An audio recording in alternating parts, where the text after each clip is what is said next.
Coming up, I do some paperwork, film my aeroplane from a drone, and awkwardly pose for a photograph.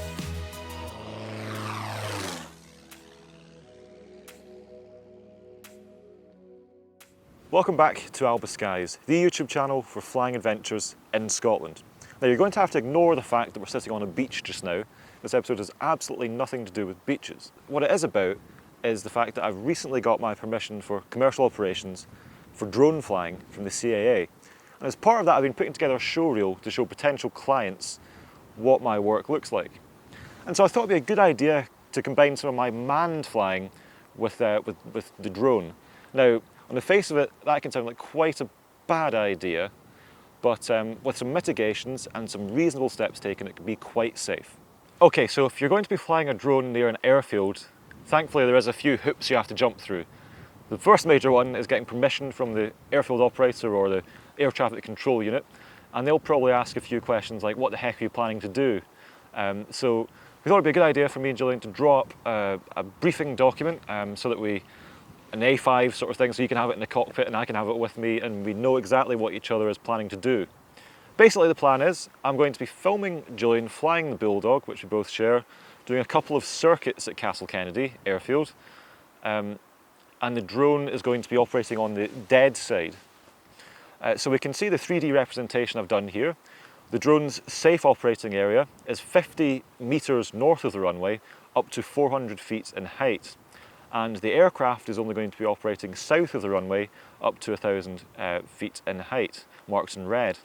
The only time the drone could come out of the box is if the aircraft's on the ground or I was filming the takeoff roll, in which case I must be behind the line of the wings if I'm outside the green box. In addition to that, the drone operator and the aircraft are on two-way comms with a radio and monitoring and using safety comm to announce their intentions to other traffic in the area, although no other aircraft was expected at Castle Kennedy that afternoon. With all that done, the risk assessments filled out, it was time to get airborne, and the footage does look pretty good. Drone 1 taking off Castle Kennedy traffic.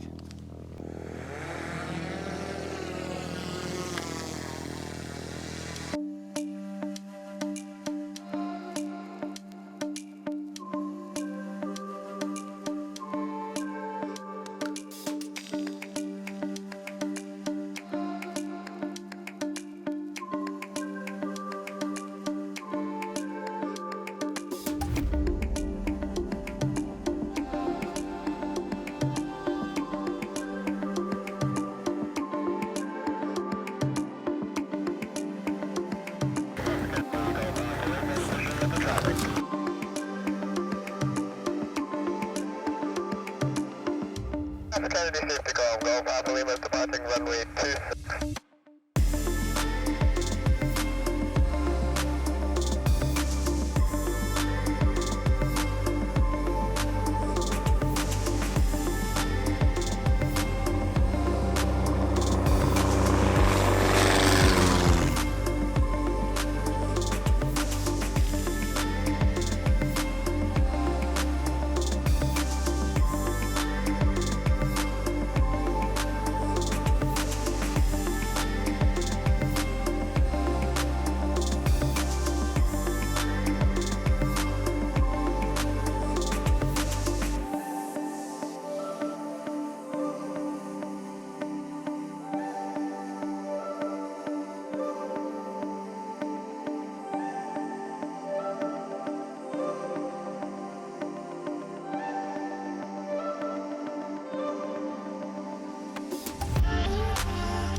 I then set the drone down on the asphalt.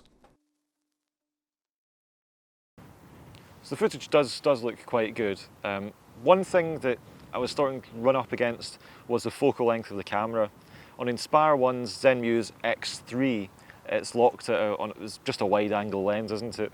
So you feel like you're really far away from stuff. I'd love to have a bit more focal length and be able to use some compression against the background and feel like we're a bit closer into the action. But I'm pretty happy with how things looked. Another thing is, it would have been good to have an ND filter on so that I could reduce the shutter speed and make that propeller look a bit better. So one of the benefits of having a disused airfield, well, a quiet airfield and an aircraft in your car on it is some photo shoots. Yeah, and some speed runs. We're not doing that. We're not doing that.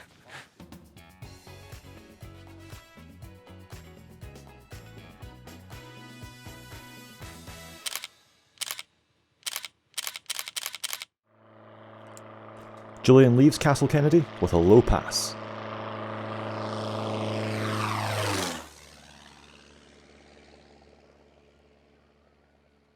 And after all that was done, I decided to do some aerial mapping of Castle Kennedy.